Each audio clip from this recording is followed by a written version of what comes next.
On this episode, I'm breaking down one of the most recent shocking attacks on American service members in years. And it didn't happen overseas. It happened in Washington, D.C., broad daylight, Thanksgiving Eve. A quiet street near the White House turned into a war zone when an Afghan national, someone our own system brought into this country, ambushed two National Guardsmen without warning. New footage obtained by the Wall Street Journal shows the moment the suspect, Rahmanullah Lakanwal, came around a corner with his gun already drawn and opened fire on 20-year-old Guardswoman Sarah Beckstrom and 24-year-old Guardsman Andrew Wolfe.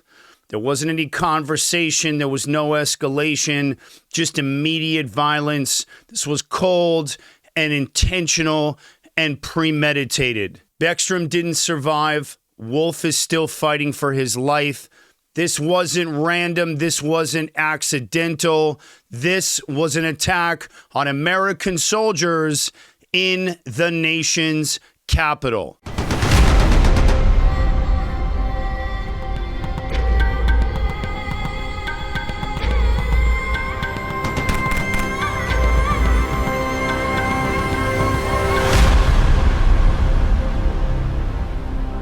The still images are brutal. Lakanwal is seen brazenly firing at the troops. In one moment, Wolfe is sprinting down the street, trying to reload under fire. He doesn't hesitate. A lot of bravery there. Training kicked in. He fires back.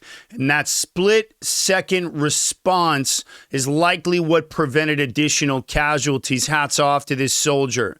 A witness captured the next devastating frame. Both guardsmen collapsed on the pavement, yet after being hit, they somehow managed to run the attacker down and pin him to the ground before other officers arrived. And that's who these guardsmen were. These guys were heroes. Even wounded, even bleeding, they fight. Now, I want to talk about the suspect. This is the part that the political class doesn't want to confront. The suspect wasn't some drifter or a border crosser. He was imported into the United States through our own system.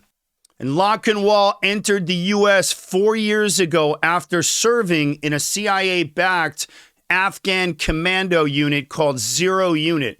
This was apparently one of the most aggressive strike forces America used during the war. And these units were filled with hardened fighters. That's the way they have to be. Men who lived through very extreme violence. Obviously, there's some trauma in there, collapse, and I'm sure a ton of instability. And he was flown here, he was processed, and he was released into an American city. And there's no long-term monitoring. There's no behavioral screening. There's no counterintelligence followed up. Well, if he was good enough for the CIA, he's good enough to come into the United States. No, I completely disagree with that. I think they're completely opposite types of investigations or vetting. So he came into the country using the system that trusted him. And he repaid that trust by executing a 20-year-old guardswoman on a D.C. sidewalk. Now, initially, Lakanwal faced assault charges, but after Beckstrom's death, U.S. Attorney Janine Pirro stepped up on Fox and Friends and told the country exactly what this was. And she said, what happened at that crime is unmistakable. It is a premeditated murder. There was an ambush with a gun toward people who didn't know it was coming. She called it an outrage. An American soldier gunned down on a national holiday and vowed that the suspect will pay the ultimate price as convicted. Hats off to the judge, hit with her on Fox News many times. She is the real deal. And Attorney General Pam Bondi has already announced they will pursue the death penalty. And justice is moving quickly. However, it does not erase the fact that this attack should never have been possible in the first place. Here we are again talking about another lone wolf shooter. So let's get into the system failure. And I don't care if it's too soon. And why this was predictable.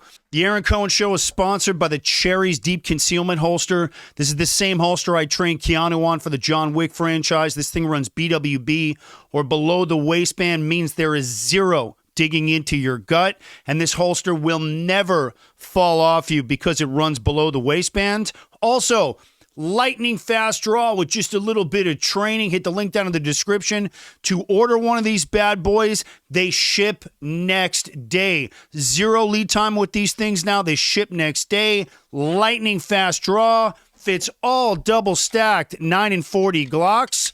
Fully adjustable clip and ambidextrous lefties. You're covered. Hit the link down in the description. Grab one of these bad boys. And finally, carry with comfort and total concealment.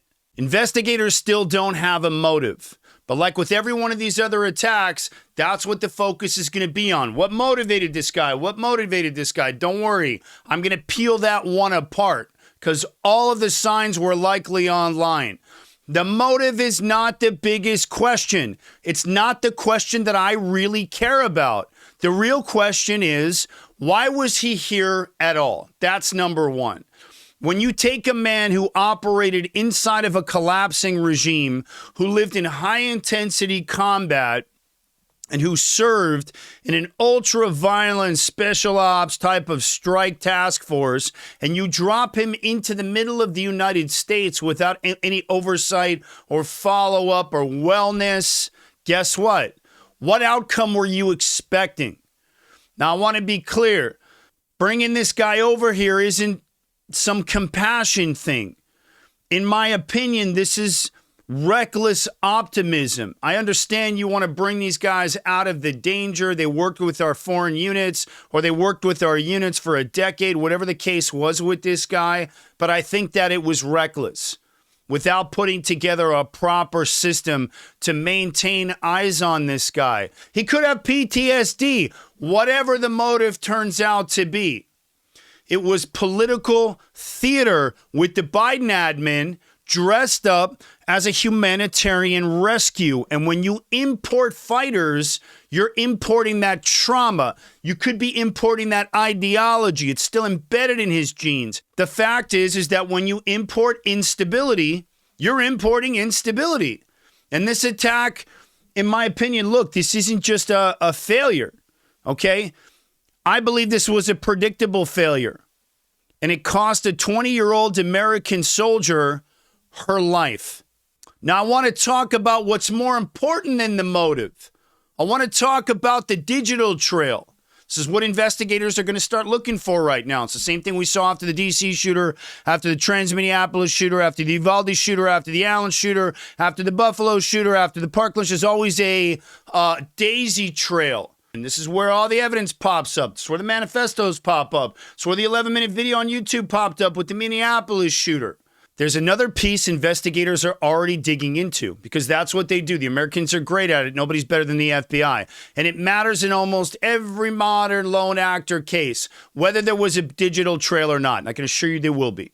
Nearly all of these attacks, there's terror, grievance, ideological or emotional. Offenders leak something online beforehand. I talked about this the night of the shooting on Fox News, and I went on a tear because, in my opinion, it's the only thing that matters. Have a look. I want to get to the root again, Kevin, because I think that the only explanation here to put this crazy genie back in the bottle is to understand what's happening. You don't walk up to armed military personnel in downtown D.C. and open fire unless you are carrying a deep grievance or a radicalized mindset. And attackers don't just snap. The FBI, the Secret Service, and Israeli intelligence have been studying behavioral threat detection for 35 years, going back to the Reagan assassination, and there's always buildup. And like Pete said, like Morrow said, it doesn't matter what the ideology is. The behavior is always there, and there's always leakage, Kevin. We've seen the online manifesto, the 900-pager from the D.C. shooter. We saw the 12-minute tactical video of all the anti-Trump written on the magazines on that YouTube video by the Minneapolis shooter. There's always buildup, and there's always language shift, and there's behavioral language, and the only way to get in front of this is to get law enforcement the tools they need. I'm going to go back to my system. I have built America's early warning system. Agencies today are drowning in noise, Kevin. They cannot see the digital escalation happening upstream. And my platform scans the open web in real time for those behavioral indicators days, weeks, sometimes a year before. I've got 20 law enforcement agencies across 6 states piloting Gideon, intel teams, real-time crime centers, sheriff's departments, fusion centers, and for the first time in the history of public safety, they're receiving pre-attack signal. This is what I call left of 911. So to President Trump, to Secretary of War Hegseth, to FBI Director Patel, please have someone from your administration reach out to me, partner with me, and let's get DOD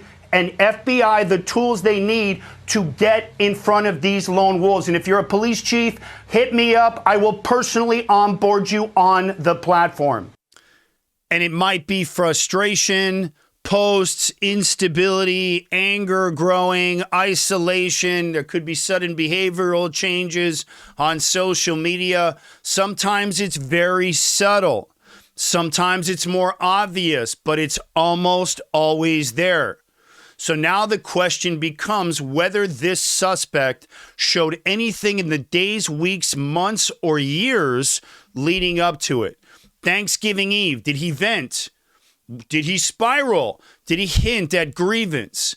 Investigators will be combing through every alias, every platform, and every footprint to find out. And I say good. I'm not saying don't investigate it. You want to know if there was leakage. That leakage will tell you what that motive is. And we don't know what they'll uncover yet, but history tells us this. The digital leakage is the first indicator that something is coming. And if it's there in this case, it will give us a deeper picture of what led to the ambush. I say good. I want to talk about Sarah Beckstrom. I want to talk about honoring Sarah Beckstrom and what we owe this woman. Sarah Beckstrom put on the uniform because she believed in service, protection, and this country. And she was not supposed to die on a sidewalk in Washington, D.C., certainly not because of someone we brought here. And her death isn't a statistic. It's not a headline to move past.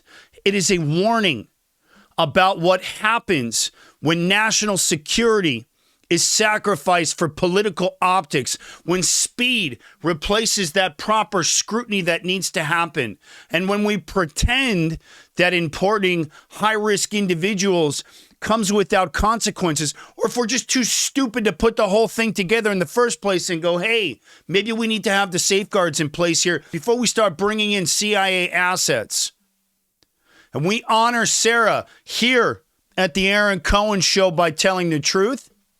We honor her by demanding accountability from the people who approved this from that Biden administration. And I don't get political, but on this one, this was a Biden move and approved this man's entry. And we honor her by making sure that this doesn't happen again. This was an ambush that was carried out by someone our system chose to trust. And until we build that system or rebuild it, the vetting, the screening, the monitoring, which President Trump is already doing, he's already killed anyone coming in from Afghanistan. Thank God for President Trump. And we start vetting them honestly about who we're bringing here, we are guaranteeing this kind of attack will happen again. And next time we may not have a guardsman who returns fire under pressure. And I want to be clear about this.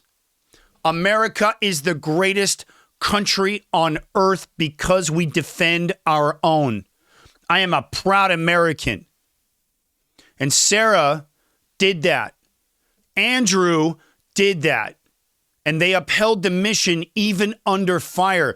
And now it's our turn to ensure that the system that failed them gets torn down and rebuilt the right way. And I salute President Trump for diving in there. I want to thank you guys for watching this one. I'm I'm going to come back to it as the investigation unfolds. I'm going to come back to it. I'm going to keep reconnecting the digital trail as more of this investigation unravels. I'm going to keep talking about my threat detection platform, Gideon. If you're a chief out there or a sheriff, please reach out to me. Get on my pilot. Gideon, I built as America's early warning system. This is the first AI threat detection for law enforcement that scans the open web for early leakage. All of these shooters leak. If you're a chief, please reach out to me. We're currently piloting over 20 law enforcement agencies across 6 states, and we are growing every week. Please reach out to me. I will personally onboard you onto the Gideon pilot. Real agencies are receiving actual pre-attack intel. It is a major breakthrough in public safety, and would love to have you on my pilot. Please reach out. As always, I want to thank you guys for watching. As always, I'm Aaron Cohen. You're watching The Aaron Cohen Show, and I will see you guys on the next one.